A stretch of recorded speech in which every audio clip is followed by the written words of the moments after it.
Do you think that Hamlet did the right thing in trying to take revenge? Great, so the question, do you think Hamlet did the right thing in trying to take revenge? Who wants to take that one? We'll pass this mic to our actors. Thank you, Ben. Who would like to take it? Okay, oh, we have a mic, great. Joey. Somebody else. You don't want to tell revenge.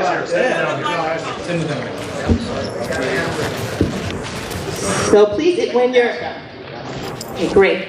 So Aaron, do you want to take this one? No, Lucas. And actors, if you could share your real name with the audience when you speak. Julian Glenn Paget. My real name. Name.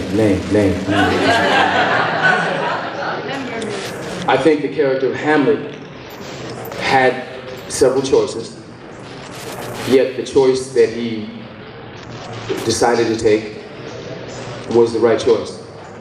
There could have been other ways that it would have ended, but Shakespeare didn't come up with that, as I know of. And I believe that in this day and age, revenge is never a good thing. We all have choices, and we need to be able to think things out or have somebody that we can talk with to bring us back from the brink of doing something destructive. For Hamlet, a timeless play, I look at it not as revenge, but more a way of seeing things through. Not necessarily a good way, but the only way that he knew how, at the age that he was, and in the time that he was living in. Great. Other questions? Yeah, over here. If you could pass the cordless mic. Thank you, Darnell. And if you could share your name. Hello, my name is Bradley. At what point does Hamlet think, or even if he does, at what point in the play does he consider himself maybe crazy? Does he at all consider himself crazy during any moment? Or is he completely justified in exactly what he's doing? So is that a question for our Hamlet? Sure, yeah. At what point does Hamlet think he's crazy? Is that your question? When the ghost runs around through the castle, I think that did something to me. It did something to Hamlet. I believe at the point where he's with Gertrude and he sees the ghost the second time that he has a breakdown. And I believe that he's no longer playing, but he's been engulfed in actually seeing this apparition for a second time. And he's a young man and a lot of things are going on. He doesn't know what to do, so how would anyone act after seeing such a unnatural event? So I would say at that point, when he saw the ghost the second time, he snapped. Thank you, Luke. Before I take more questions, I forgot to thank our amazing stage manager, Larry Mosley, right here. Larry, stand up.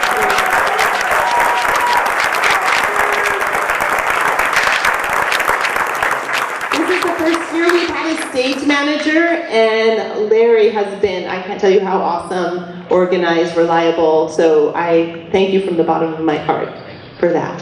All right, other questions? Yes. Yes. I already have it.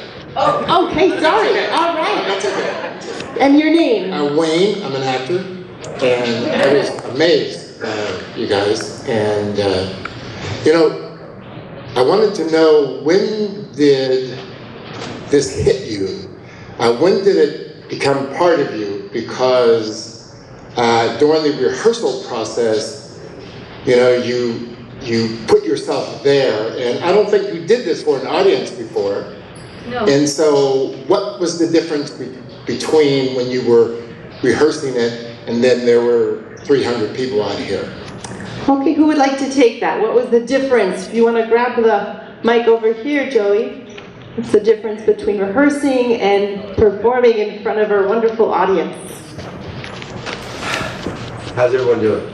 Good. For me, it hit me right, it all came together right when the play started. And I have to tell you, it was, we did the rehearsal so many times, but it came out perfect when we did it right now. The energy, and what do you do? I mean, you guys are out there. We got to put it out. We got to put it out there. We got to give it 150%. Whatever happens, happens. And for me personally, I just had like rocks in my stomach the whole time. Now I just want to break down and cry. So if I do, don't worry, I'm okay. And not only was this the first time that the men performed in front of an audience, it was the first time they had their costumes and props was today, and it was our second time in this space. We usually rehearse in a room less than half the size of this stage. Or about half, I don't know, it's small. Yeah. Great, and we have a question down here. Okay, did other people want to answer that one? Personal experience? John? It was like, you're on the ocean, okay, and you're on a surfboard, and you see this wave in the set coming at you, and it just happens to be the biggest wave you've seen in about a year or 2 or 3, and it's getting bigger and bigger, and you're trying to catch up and make sure you can get in line with it, and then you're on it, and oh man, we just rode that wave all the way.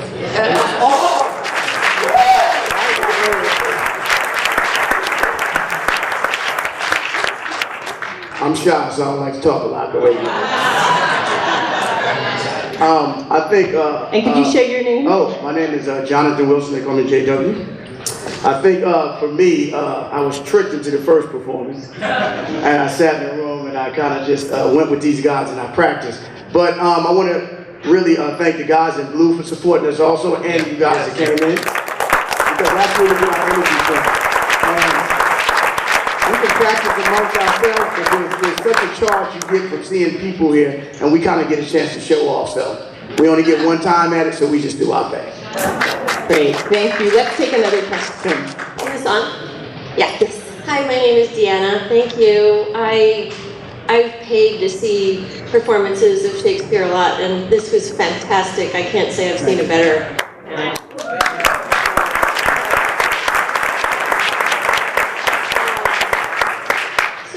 This is for anybody really in the cast, is what's your relationship with Shakespeare now that you've lived with him in your head? Hey, what's your relationship with Shakespeare now that you've lived with him in your head? Who would like to take that one? Please share your name first. My name is Terrell. Understanding. My relationship is one of understanding because, usually you see Shakespeare, you think, oh, it's hard to understand, and then you realize once you learn the parts and you learn the script, you realize that a lot of this is things that everyday people go through. It's kind of spoken in a different language, but it's there. And and my relationship with it personally is that I realize that basically we're not all that different throughout time. Not just now amongst each other, but even through time. We still went through the same things. Love lost, people getting angry, people learning ways to deal with it. And that's just pretty much what it is. Thank you, Terrell. Anybody else want to take that one? Hold up, me and Luke always discuss this. Doubt that the stars are fire, but never doubt our love. Let me tell you something. My relationship to Shakespeare, there's some question of whether or not he was a woman. I'm sure everybody heard that, right? There's some question, because the lines, my relationship to it now, is I have never in my life heard lines, right? And if I were a woman, I know that they would captivate me, the lines that he said. So my relationship is one of respect. I dig through all Shakespeare plays now, just reading them and just looking, because I just love his language. Thank you, JW. I think we have some more questions. Great. And I just want to answer your question as well. For me, one of the things that has deepened my love of Shakespeare over the years is Shakespeare's power to encourage contemplation. Shakespeare is a master at bringing up all these universal life themes, and I don't know about you guys, but for me, sometimes my eyes, they're built to look outward rather than inward, and so doing plays like Shakespeare or any other great artist helps to direct our I like to call it the eye of the heart, to open it up and start to gaze inward at ourselves and reflect on what we're doing here on the planet. All right, we had some more questions. Yeah, here. My name is Allison, and that was the most inspired and inspiring Shakespeare I've ever seen. And my question is, for any of you, what were the reasons that you signed up to do this, and what did you think you would get out of it, and is that what you got out of it, or something different? And your name is Allison? Allison. Great. Who wants to take that one? Well, for me, And your name is? My name is Wayne Villafranco. They call me Belizean Rasta. I was invited to come check it out. And so I just went to check it out. Next thing you know, I got a part. I didn't know I was going to be a queen. I think it's a phenomenon that I got that position, but what, it taught me something about women, that what they go through with some men and everything like that, they're not appreciating or respect, so knowing, as being playing a woman, I understand, they say you can't understand a person until you walk a mile in their shoe. I didn't walk a mile in a woman's shoe, but one step, I felt that.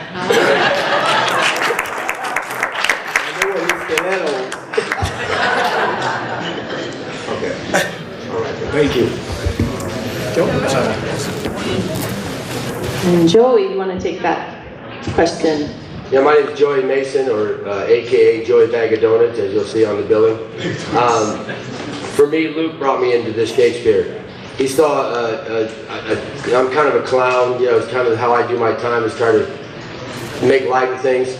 And he brought me into Festi, into 12th Night. And the biggest challenge was trying to remember the lines. Because my mind had never gone there to where I actually had to remember anything. And from there, it's interesting, because after today, I now understand Hamlet. All the way up until this point, it was just bits and pieces. But what I really love about it is the language. I love the wit. It's awesome. I'm hooked. I am now a dope fiend for Hamlet. Great. And another question over on the right. You've had your hand up. Oh, another answer? Okay, RC, did you want to answer that question? Yes, I'll answer. What brought me to Shakespeare was, I'm Rodney Capel, they call me RC. What brought me to Shakespeare was an invitation. I had took some acting classes years ago, but what I like about Shakespeare is that he talks about things that we think about that we don't think anybody else knows that we think about. And he gives us an opportunity to perform, and that's what I appreciate about it. Great, thank you, RC. In the back, you've had your hand for a while. I would like to address Angel, Kimani, Myth, this young lady right here in Hamlet. How innately close did you allow your personal self to get with your character? And by doing that, as you vested your character, how therapeutic was it for your true self? Okay, so, and your name is? Madness. Sorry, Magnus? Magnus. Okay, who wants to take Magnus's question? Angel. Her, and Mr. Hamlet. Those right there. I don't know. For some reason, I was drawn to all your characters. That's what I want to know. How innately close did you allow yourself as a person to get with your character? And by investing in your character, how therapeutic was it for your true self? My name is Angelo Falcone, but everybody knows me as Angel. This is my third play. And one of the reasons that I came, first of all, is because I was invited by good friends who are in this group. But for all of you that believe, there's a saying that idle minds are the devil's workshop. And this keeps us motivated, it keeps us interested in our rehabilitation. And for me, there's a lot of purging in this group because I get to not be me for right now, me a convicted felon. I get not to be a convicted felon while I'm up here. I get to be an actor. I get to be someone else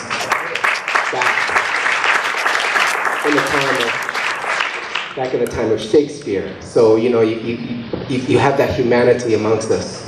And, right now, I had to think of my dear friend Bella, who always encourages me. And I had to think about something happening to her so that I could start crying for this guy, you know what I mean? Because otherwise I can't cry at all.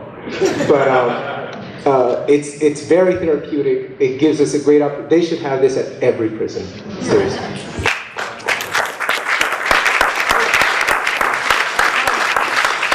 So you had to do it, young man. Yes, sir. I'm feeling you. My name is Kimani.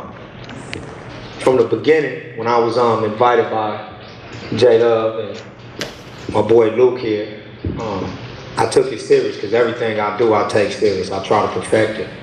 I lost myself in the character when I learned all my lines and when I understood what he was and what he was going to do at the end of the play. So I lost myself in Osric, and it's been very therapeutic for me because it gives me a way to escape my realities for a few moments. So it was good.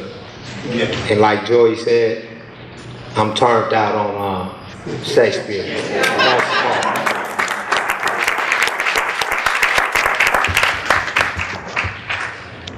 My name is Henry Montgomery. My stage name is Black Myth the MC.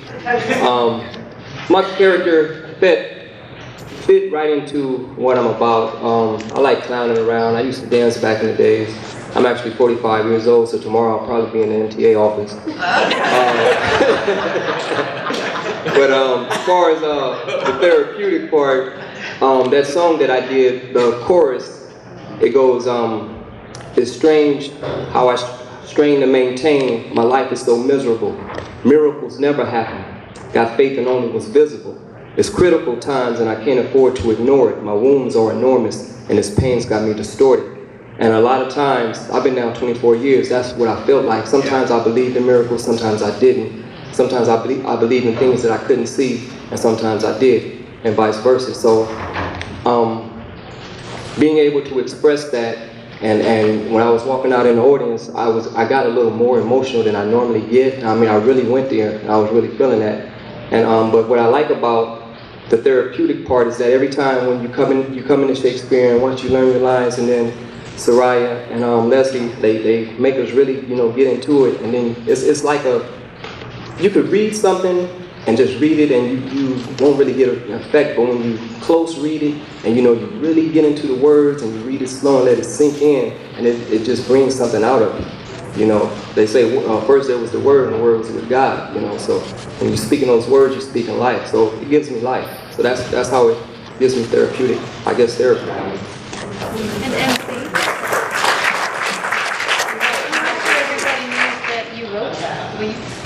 Yeah, I wrote that song. Yeah.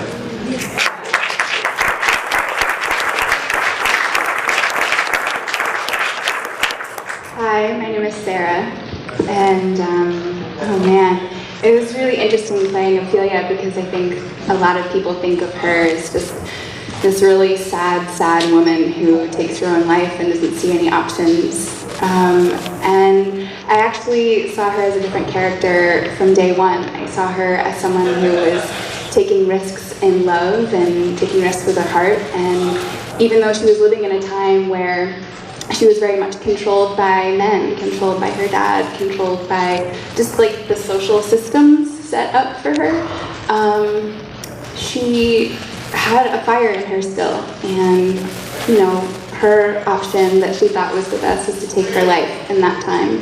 And today there are so many other options for women, but I so enjoyed being able to at least play a woman who was steeped in her own power. And that was very therapeutic for me as I struggle with what it means to be a woman walking out in the world and standing in my own power and believing in that.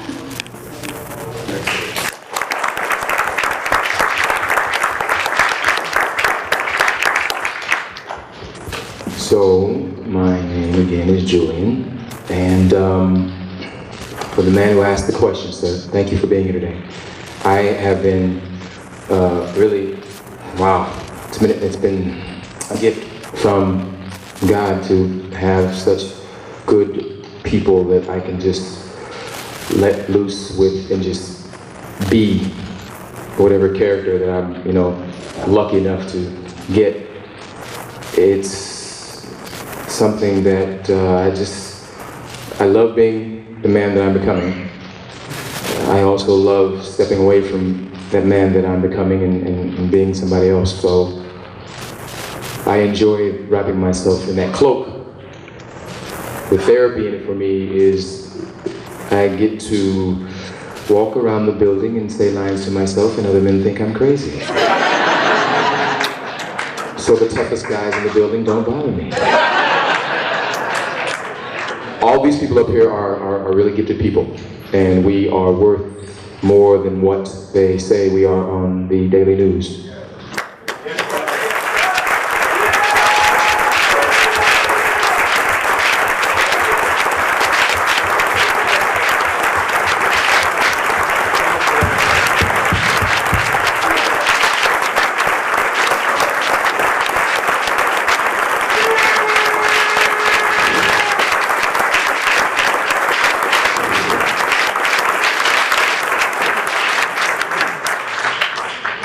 So when you good people come into the San Quentin, know that it is our staff, it is our warden, Mr. Chappelle, it is our staff members like Steve Emmerich, it is our staff members like Laura Bowman Salcedo, who will be leaving us, and so many others. It is our staff members like John Egan, Joan Lister, and Lizzie Bushin is our staff members, and people that come in like our volunteers from all these lovely programs. Soraya Keating and Leslie Courier. It is for all these people that come in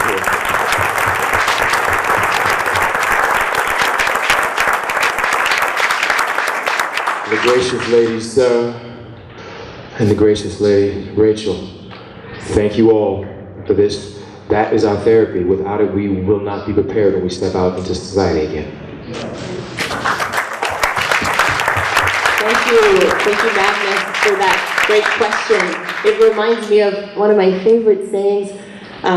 If we don't bring out that which is within us, it will kill us. But if we bring out that which is in our hearts, it will save us. And for me, so much of the power of this theater is learning to bring out that which is within us in a healthy way, to make those positive choices, responding to life rather than reacting to it. We have another question over here. Oh, Rachel, great. Hi, I'm Rachel, and thank you so much. It was utterly powerful and moving. And I'm another one of those people that walks around muttering lines and having people think I'm crazy, so I'm another actor. And although I haven't acted for 100 years, I'm doing other things in the theater. But my question to you guys is, what was the rehearsal process like from the beginning until today? What was it like? I'm sure you each had individual experiences, but literally, what did you do? How long did you read the play? How long? What kinds of exercises? And Soraya's nodding, and I'm curious about that. Thanks. Okay, who wants to answer that? Terrell? In the beginning, we did a lot of exercises to like get us open and get us ready. And reading the play, it helped a lot. And also, we forgot to mention one person who was very instrumental, and that's Emily.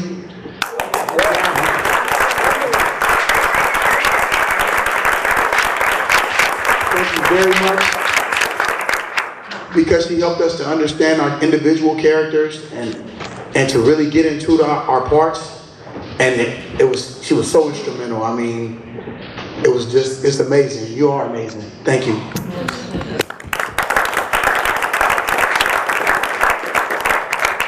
Thank you, Terrell. Anybody else want to answer the question about what the rehearsal process was like? We've been rehearsing. We started working in August. So we decided after 12th Night, our comedy last year, that we wanted to do Hamlet, and we started working in August because we wanted to give ourselves a lot of time to work on this play. We've been meeting Fridays, pretty much every Friday, except when, sometimes it's foggy, so they don't let volunteers into the prison. Sometimes there's other things that happen, but pretty much 2 hours on Friday afternoon. And partway through, we extended that to 2.5 hours so that we could work on our next project, which is a parallel play. The men have been writing autobiographical scenes and speeches based on the themes in Hamlet, and they're going to be performing them here in a couple of months. So Hamlet's going to stay with us for a long time. This was the first time we'd ever been through the whole play without stopping. We rehearse in a little room that has no relation to this. We're sort of moving around chairs. There's people talking with Emily in the back about what their lines mean, and people trying to do things on stage, and people having to, go off to other things. It's very chaotic, and the focus that these men display in bringing it all together in the performance that you saw today, despite the many distractions of guests coming in from the outside, people they haven't seen in a year, media interviewing them, is phenomenal. It's a phenomenal achievement. Great, thank you, Leslie. There's one thing I'll also add about the structure of our rehearsals. We do have a structure amidst the chaos. So every rehearsal, or 95% of the time, we begin with a check-in. So we share where we're at, usually in some creative way. And we do a warm-up that focuses on some skill related to acting, the skill of listening, the skill of sharing our voice, the skill of using your body. And then we enter into our rehearsal period for as much time as we have, and we always close with an acknowledgement circle where we reflect on the rehearsal and what went well, and also what we want to work on. So we do have a structure in the rehearsal process that helps to contain the chaos. Okay, others want to answer this question? Yes. What I really wanted to say was that we have, that we have San Quentin Media here. They're filming this, and they have filmed every show that we have done, and they also film so much here at San Quentin State Prison, and that is really conducted by Mr. Larry Schneider, who was gracious enough to come here today and allow us to do this. And also we have, who really heads it with all the men that are in the production company, is Troy Cogan-Williams, who does this wonderful show called the San Quentin Prison Report. So watch out for that, because he is producing some great, great work. And we also have San Quentin News here doing the story, and some other people. So thank you all. And I wanted to give those guys a shout out because they work so hard. Thank you. All right, question in the back. Your name? First of all, my name is Jason. This is my first time ever seeing Shakespeare here, let alone Hamlet. I dropped out of school in the 7th grade, so I never knew what Hamlet was. But today, for the first time, I noticed courage, because I was told that a lot of men not only played the men part, but they also played the female part. So for my homie Rasta, it's a must that I give you your props, or your respect, man.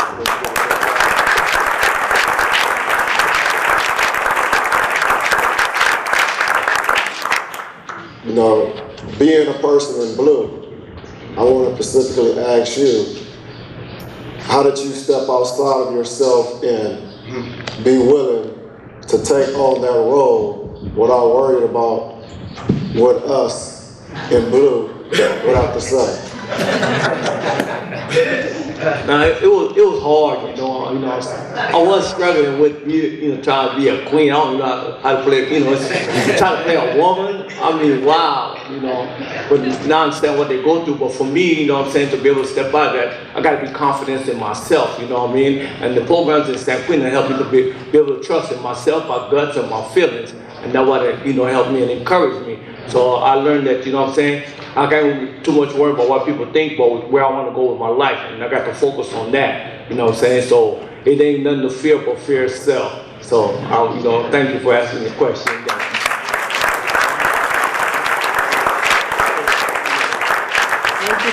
One thing I learned too, you can play any role you want to, but a man just got to be confident in himself. I'm confident in myself as a man, so I can play that role, you know. So I was great. I was great with that. Thank you. Great, we have time for a few more questions. A few more, yeah, great. Hi there, Alma Robinson from California Lawyers for the Arts. I was here a year ago and it was so moving to see this performance, the production, the gift from Marin Shakes, and I think I said something about working with Laurie at William James Association. Laurie, stand up.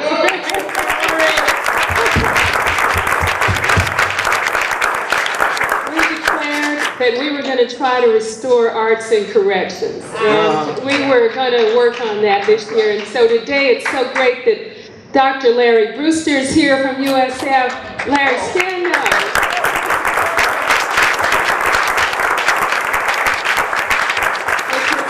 His wife and our student intern. He's really the national guru of arts and corrections. He did groundbreaking research in 1983, which we're working on restoring through evaluation of these programs. And Wayne Cook is here from the California Arts Council.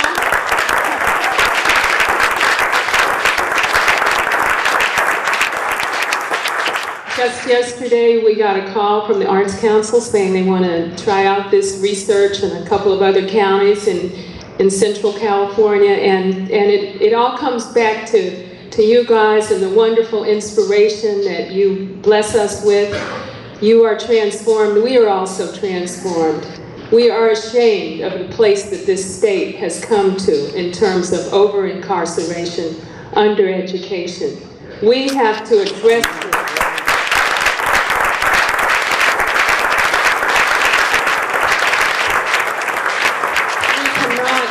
Not afford to continue to waste so much intelligence, so much talent, and that you have put yourselves out for this is so meaningful to everybody in this room. But again, it all comes down to each of us deciding to help make the change that we need to see. Thank you again for this wonderful opportunity. Thank you.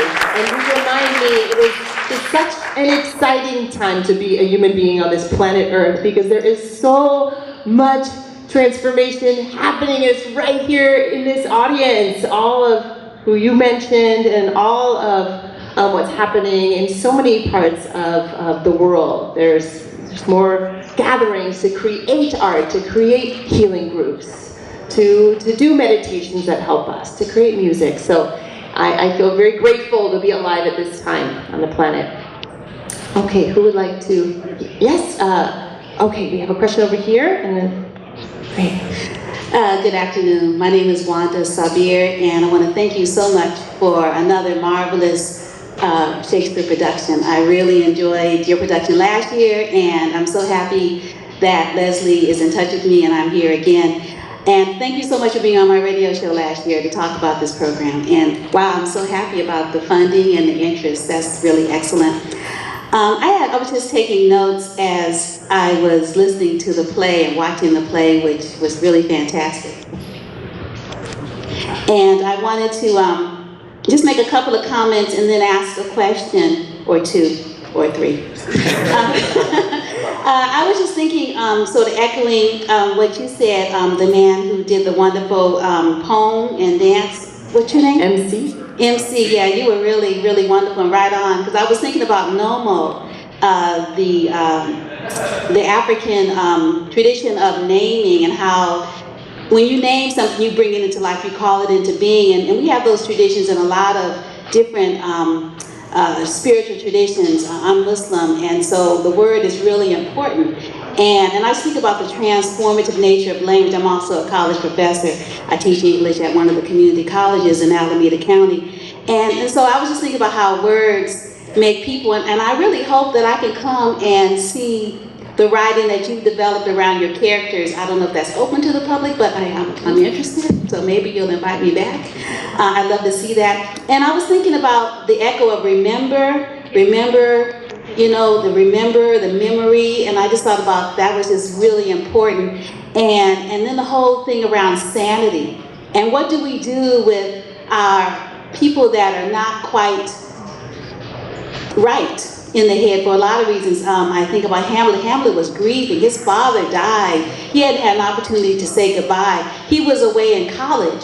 So he was grieving, and then he gets back and it's like, oh, you know, forget that. The new father, uncle, says, you know, its time is up. And when I thought about when I lost my father, and happy Father's Day to all the fathers, I went to the cemetery every Friday after Jummah prayer and sat and talked to my dad for a whole year.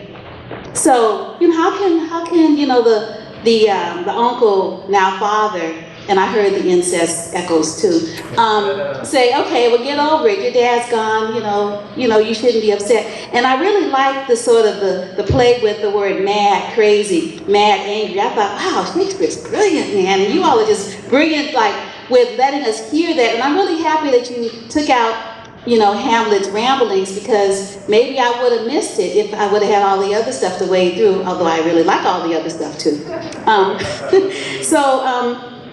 I was just thinking about forgiveness. I really liked when Hamlet was standing over his uncle, who was having a moment of reflection, thinking about, man, I really messed up, but hey, I got the stuff. You know, I got the crown and I got the woman, like, I ain't giving that up. And meanwhile, Hamlet's standing over him saying, oh man, I really want to kill him. But then he doesn't. And so I'm thinking he's not really as mad as he appears to be. And I thought, wow, that's really interesting. So I thought my questions, I was thinking about the idea of forgiveness. You know, forgiveness. I think Hamlet has a really big heart, and I don't think revenge was in it at all.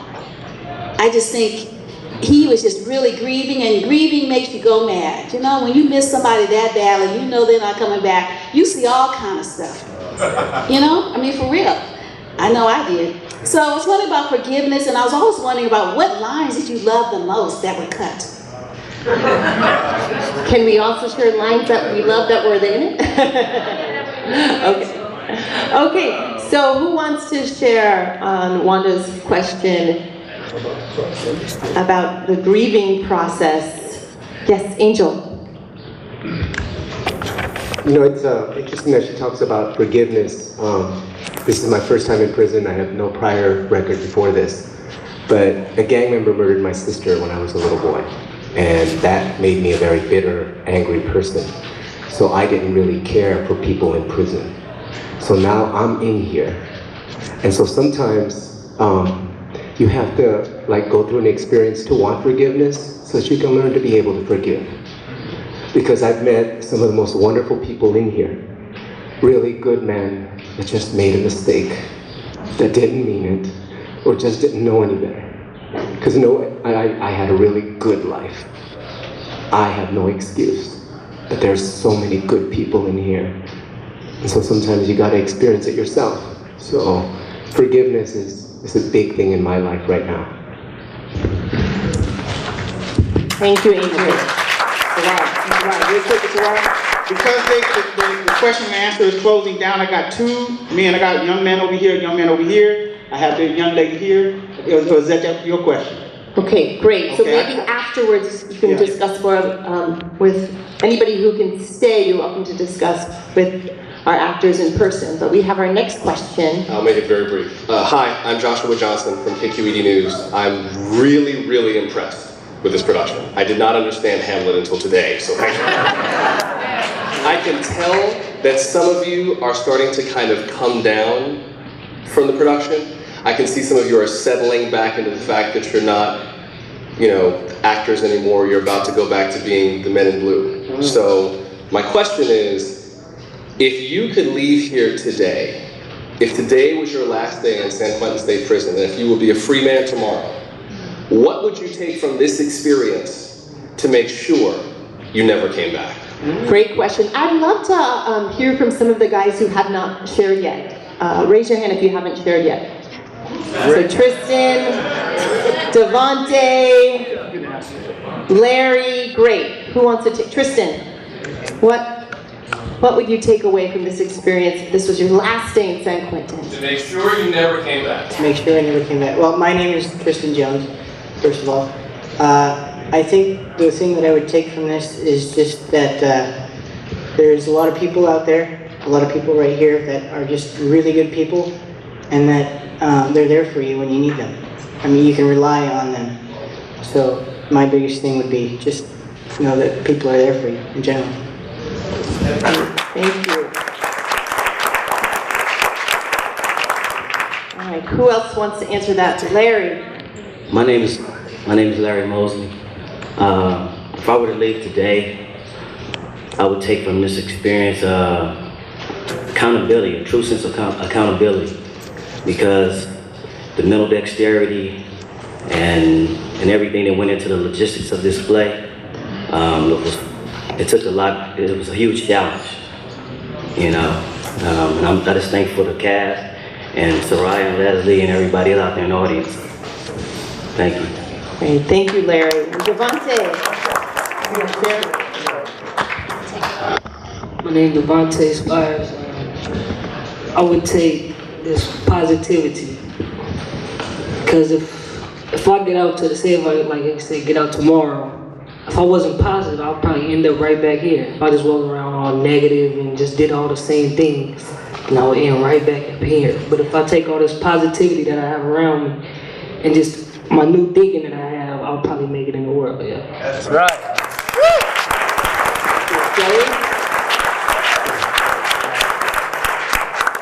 Hi, my name is Joey. I would take from here the power of service, you know, to help people out there, start a center or something, help kids, help them to break out of that fear, wherever, you know, they're going through. That's what I would do. Thank you, Joey. Great. We have time for 2 more questions. So, yes, your 3 more quick questions. Hi everybody, my name is Sha'ai Al-Kibulan, and I just wanted to say, if everybody could just give yourselves and our visitors and our cast a nice standing ovation right now for a great performance, and for everybody being here today.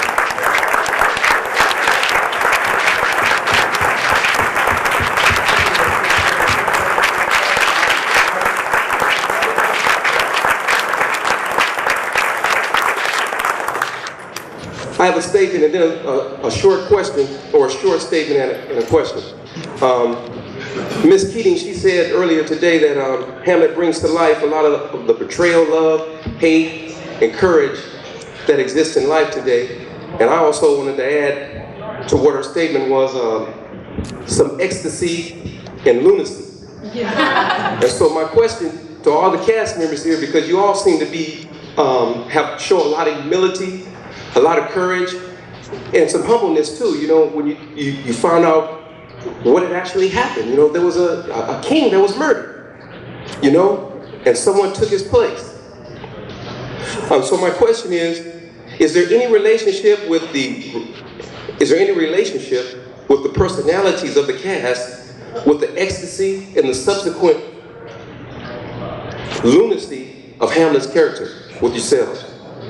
Let's have one person answer. Who would like to jump up and answer? Okay. Any connection with the ecstasy and lunacy to yourself? You know what? I came from a very violent prison at High Desert, and over there's a lot of racial separation. It's really difficult to be friends with other races. You've got to be very careful. Here at San Quentin, it's a different environment. I'm actually able to be friends with anyone that I want to. And one of my best friends, the irony, is Luke. Luke is Hamlet. Hamlet, I'm talking to you. It's Hamlet. And Hamlet and me are really good friends. He's the one who invited me to the Shakespeare.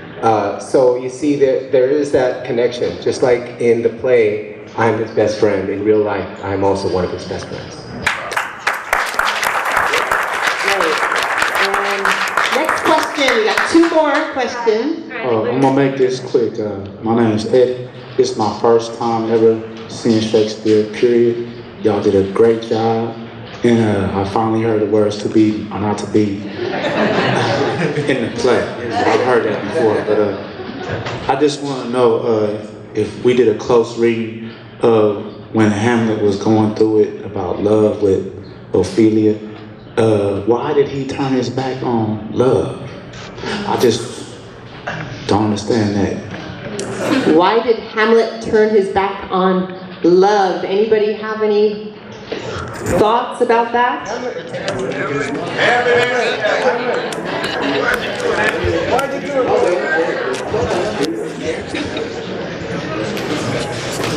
Excuse me.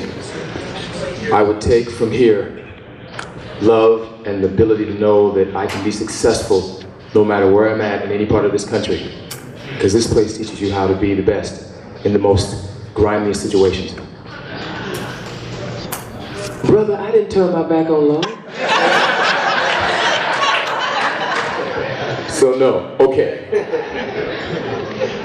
Sometimes you have to do things in order to save those that you do love.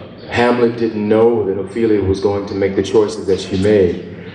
And in order to save her, he had to leave her and make sure that there was no connection. Does Hamlet love Ophelia? Yes. Throughout time, love is timeless. It knows no bounds. It knows no parameters. So, as Ophelia left, their love stayed. It just went someplace else.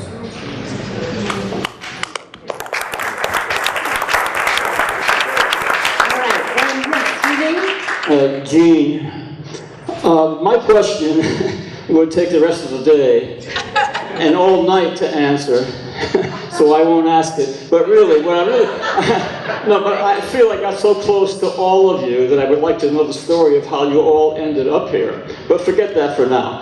I just want to say that this production is so terrific, you could take it anywhere outside and it would be a sensation.